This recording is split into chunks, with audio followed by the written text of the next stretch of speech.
Et coucou, on se retrouve aujourd'hui avec une vidéo sur mes objectifs pour 2024. Alors, vous risquez d'avoir cette vidéo un peu plus tardivement, il se peut qu'on soit en février au moment où elle sort, mais je pense que ce sera toujours d'actualité. Bon, vous le savez, cette année 2023, on va pas revenir dessus, mais elle a été waouh, compliquée. On respire un bon coup et on est reparti pour une nouvelle année, mais je pense que c'est général, hein. Il n'y a pas que moi qui l'ai senti assez lourde, mais on a bien travaillé et je pense que tous ceux qui se sont donné les moyens vont voir les fruits, enfin les résultats de toutes les actions qu'ils ont mis en place tout au long de l'année. Donc j'ai hâte, mais j'ai un peu peur aussi parce que chaque année on se dit ok, cette année c'est la bonne. Et il arrive toujours un truc de malade. Donc j'ai arrêté de faire des plans sur la comète, mais par contre, je me tiens à mes objectifs et j'ai établi ma liste d'objectifs pour cette année et je vais m'y tenir et je vais tout faire pour y arriver et les atteindre. Du coup, on y va. Je me suis fait ma petite liste. Donc, la première des choses, ça va reprendre l'épisode précédent, mais d'être en total alignement avec mon business.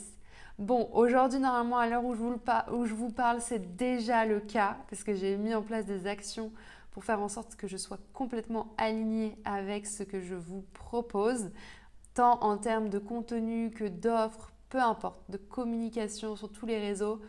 On y est cette année, je ne veux pas y déroger. Je me tiens à ma ligne éditoriale, c'est-à-dire qu'elle est simple. Je vais faire ce qui me fait kiffer de faire. Point barre. Que ça plaise ou non, peu importe. En fait, je suis là pour kiffer et pour vraiment m'épanouir dans ce que je fais au quotidien et pas pour subir la pression de chiffres, de il faut que, d'injonctions qu'on se crée parce que oui, pour percer sur Insta, il faut faire ça, il faut faire ça. Alors oui, il y a des stratégies à mettre en place, je ne suis pas complètement débile.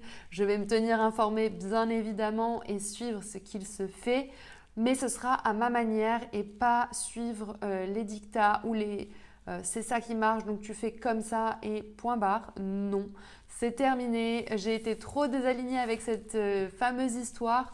Donc là, maintenant, je fais ce qui me plaît et je pense que quand on est en phase avec soi-même et ce qu'on propose, je pense qu'on attire à nous les bonnes personnes. Et j'ai trop longtemps voulu plaire à tout le monde, ce qui a fait que je me suis plantée en fait. Parce qu'à vouloir écouter tout le monde, c'est bien, mais tu t'en oublies. Et du coup, tu perds l'essence même, le pourquoi tu t'es lancé. Et puis, tu perds ta joie de vivre et ton envie, ton ambition. Et puis, ça se dégringole. Et puis, on en arrive au désalignement. Et puis, si tu as vraiment forcé un peu trop loin, tu en arrives au burn-out, quoi. Donc, c'est mort. On l'a testé une fois, pas deux, j'y reviendrai pas. Donc, cette année, le mot d'ordre, c'est alignement.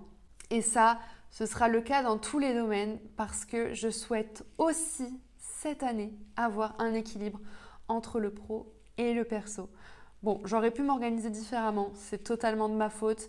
Le fait de se mettre sous pression, de se mettre sous une montagne de travail alors qu'on peut effectuer le même travail en moins de temps, la dispersion, ça c'était mon entière responsabilité. Je me suis moi-même épuisée avec une charge mentale qui n'avait pas lieu d'être. Mais voilà, on apprend de ses erreurs encore une fois. Et donc, c'est le plus bel enseignement que j'en tire de cette année 2023. C'est que je vais faire les choses, mais bien les faire. Quand je les fais à fond. Et quand je me repose à fond. Et je ne fais pas du demi-mesure. Oui, là, je vais un peu travailler, un peu me reposer parce que ça ne marche pas en fait. Tu fais un peu de tout et un peu de n'importe quoi et tu n'avances pas. Enfin, en tout cas, c'était mon cas. Je n'ai pas avancé et j'ai eu cette charge mentale qui m'a pesé tout au long de l'année. Je n'en veux plus. Donc, dorénavant, ce sera comme ça. Il y aura des temps, si je me repose, que ce soit, j'établis pas de planning parfait du type, ok, le dimanche c'est mon jour off, le mercredi je fais que l'après-midi. Non, voilà, ça va être en fonction de mon rythme. Je vais me respecter quand il y a des moments où je sens que c'est, voilà, en termes d'énergie, c'est trop énergivore, que je n'arrive pas à refaire surface. Eh bien, je vais juste ralentir le rythme et m'autoriser et prendre ce fameux jour off. et ne pas traîner sur Insta à me faire culpabiliser, à voir tout le monde bosser et me dire oh, toi t'es une pauvre merde, t'es pas en train de travailler et tout le monde travaille. Ça c'est fini, ces vieux discours-là, ce n'est plus possible, ça ne fera pas partie de ma vie en 2024. Donc voilà, comme je vous le disais, j'ai appris à me connaître en 2023, je reconnais maintenant les périodes où je suis en phase d'équilibre et celles où je suis totalement déséquilibrée. Donc j'ai su tirer des leçons de cet apprentissage-là et je compte bien les mettre au service de mon année 2024. J'ai aussi décidé de me focus sur moi et moi seule et ne plus regarder ce qui se fait aux alentours. Ça me disperse beaucoup trop et c'est une perte de temps et une source d'angoisse extrême. Vraiment, j'ai commencé à faire un sacré tri sur les personnes que je suivais sur Insta et je pense que je vais continuer parce que je ne veux plus me nourrir de choses qui me stressent, qui m'angoissent ou qui sont un petit peu vicieuses, où vous savez que ça ne vous fait pas du bien, que si vous regardez cette story, ça ne va pas le faire, vous allez vous sentir mal, mais vous le faites quand même parce que vous êtes trop curieuse. Moi, je suis super curieuse et du coup, ça me porte préjudice vraiment tous les jours dans mon business. Donc ça, c'est fini. Je ne veux que des personnes qui me level up, qui me donnent de la positivité, qui me donnent envie de me déchirer pour atteindre mes objectifs. Et voilà, je vais me focus sur moi, sur mes envies surtout.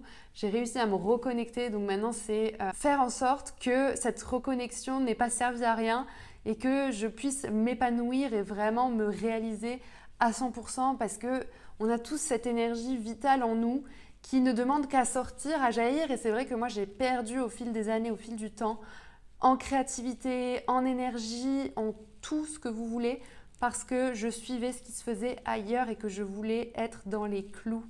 Mais ça, c'est terminé en fait. J'ai compris que ce n'était pas la bonne stratégie, pour moi en tout cas. Chacun, on est tous différents. Il y en a pour qui avoir un guide, avoir des idées concrètes de ce qu'il faut faire, comment, pourquoi, à telle heure. Très bien, faites-le. Écoutez-vous, moi je suis vraiment partie prenante de se connaître et de faire en fonction de sa propre énergie. Hyper important pour moi de se respecter. Donc vous savez mieux que quiconque ce qui est bon pour vous. Donc je vous recommande vraiment d'appliquer cette leçon-là en 2024. En tout cas, ce sera pour moi. Un autre objectif, et pas des moindres, mais qui n'a rien à voir avec le business, mais qui est quand même lié, ce serait de trouver mon pied-à-terre. J'en suis arrivée à un stade, alors je ne me considère pas comme digital nomade, plus comme expat, mais en même temps je reste digital nomade si on le prend au sens du terme. Bah oui, j'ai mon ordinateur, je peux travailler de partout, je peux me déplacer, travailler, donc oui, je suis digital nomade, mais je n'aspire pas à travailler en étant sur les routes ou à vagabonder jour et nuit. Non, non, non, je suis fatiguée de ce mode de vie. Bon, ça fait des années maintenant, mais c'est vrai qu'en Australie, pendant 2 ans et demi, j'ai fait ça. À Bali, j'étais beaucoup plus posée, où je suis restée quand même pas loin de 2 ans, mais j'ai fait beaucoup d'allers-retours, notamment pour les visas, où il fallait sortir du territoire assez régulièrement. Donc voilà, ce sont des choses qui sont assez énergivores au quotidien à prendre en considération. Là encore, j'ai bougé en Thaïlande et d'ici 1 mois, tout pile, il va falloir que je sorte du territoire à nouveau. Alors oui, c'est génial parce que ça me permet de découvrir des pays et vraiment c'est chouette. Mais ça ne me laisse pas la liberté de choisir quand je veux le faire, de respecter mon rythme. Encore une fois, on y revient, mais ça ne me laisse pas l'opportunité de choisir mes propres dates. Bon, bien sûr, je peux choisir la durée de mon voyage, où je voyage, tout ça, mais j'ai quand même une date imposée où à un moment donné, il faut que je sorte du territoire. Et ça, c'est quelque chose que je considère comme étant pénible. Alors oui, c'est un problème de riche, je le conçois, c'est pas grave en soi, mais c'est un problème dans le sens où aujourd'hui, j'ai envie d'établir ma base, d'avoir ma base quelque part et de me dire, cette fois, c'est ma maison. Je n'ai pas besoin de chercher de logement à droite à gauche au fur et à mesure de l'année, redéménager mes 60 kilos de bagages parce que clairement, j'étais venue dans une optique de m'installer à Bali. Enfin voilà, j'ai fait l'Australie-Bali, donc j'avais forcément mes affaires depuis 2 ans et demi. Je suis rentrée en France sans mes affaires, mais j'en ai ramené parce que j'étais dans l'optique de m'installer. Puis finalement, j'ai pris la décision cette année de m'installer en Thaïlande. Donc voilà, les déménagements, c'est bien, mais c'est fatigant. Et quand tu as beaucoup de bagages, tu ne te permets plus de déménager tous les 4 matins. Et de toute façon, ce n'est pas ce à quoi j'aspire. D'aller de guest house en guest house, d'hôtel en hôtel, comme je faisais à l'époque. Oh, mon Dieu, ne m'en parlez plus, je ne peux plus. Donc voilà, ça c'est un objectif et je trouve que ça joue vachement sur le business parce que finalement tu es dépendante, tu as un certain rythme et quand tu commences à trouver ton rythme, et ben non, il faut bouger à nouveau, reprendre un rythme, revenir, enfin voilà. Et le temps de voyage, c'est aussi, on perd du temps dans les déplacements, hein, qu'on le veuille ou non. Alors oui, encore une fois, c'est un problème que j'ai choisi d'avoir, bien sûr, et j'en suis très heureuse parce que je suis heureuse d'avoir ce mode de vie et de me dire je vis à l'étranger et c'est certain que je vivrai encore à l'étranger. Mais j'aimerais bien aujourd'hui avoir plus de stabilité et j'envisage, alors je ne sais pas de quoi l'avenir est fait et ce qu'il me réserve, mais j'envisage peut-être de trouver un pied-à-terre au moins pour 6 mois cette année, en 2024, pour avoir ma base et me sentir OK avec le fait de me dire que je n'ai pas besoin de déménager dans l'année. Voilà, ça fait partie de mes objectifs aussi.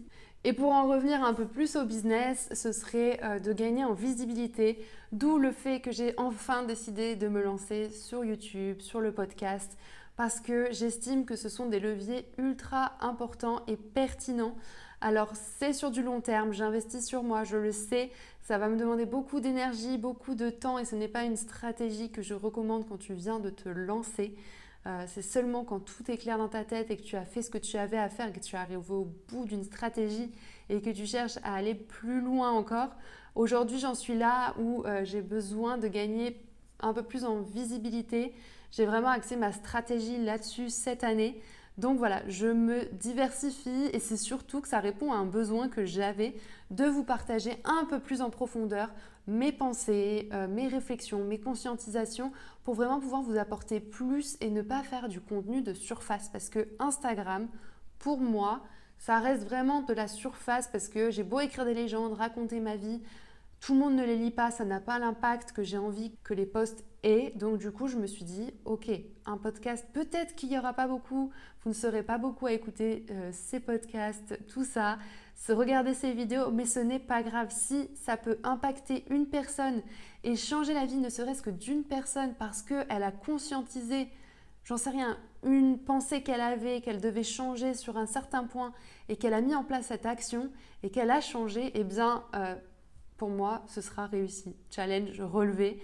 Donc voilà, c'est vraiment, je le vois comme c'est un travail de fond, de longue haleine que je vais mener, mais qui me fait aussi kiffer parce que j'adore parler. Vous le savez, j'ai la tchatch et les stories sont trop courtes. Voilà, j'ai pas envie de vous faire des vidéos de 10 minutes sur des stories ou des reels où je parle face caméra qui finalement ne sont pas si naturelles que ça.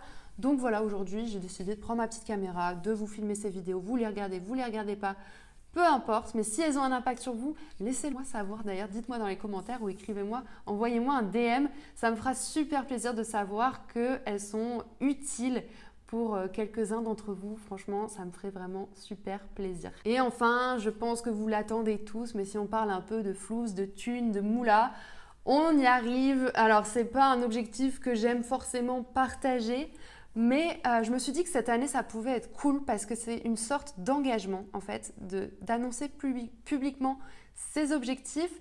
En mode, je l'ai balancé, donc si je le fais, tant mieux. Mais si je le fais pas, tant pis, j'assumerai aussi. Et je me suis dit, tiens, ça peut être un challenge et c'est cool à relever. Donc je me suis dit, ok, cette fois, je vais le partager. Et cette année, mon objectif, c'est de faire 10K à minima tous les mois et de le stabiliser mois après mois. Alors bien sûr, si je peux faire plus, j'ai une stratégie pour aller encore plus loin. Mais déjà, si je peux stabiliser ces 10K par mois, je serai aux anges. J'aurai accompli ma première step. J'ai revu toute ma stratégie. J'ai mon plan d'action pour atteindre ces 10K. Donc c'est parti, on est bientôt en janvier. On va revenir à fond dans le business.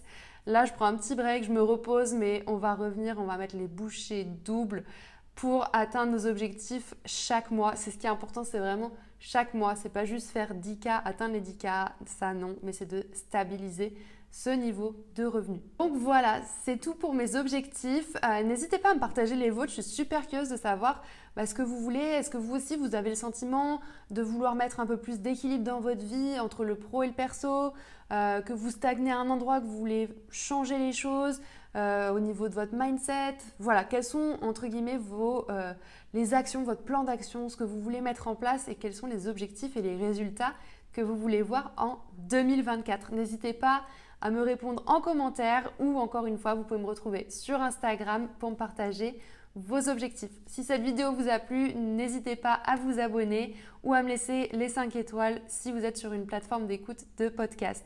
Je vous fais des gros bisous et on se retrouve la semaine prochaine. Oui.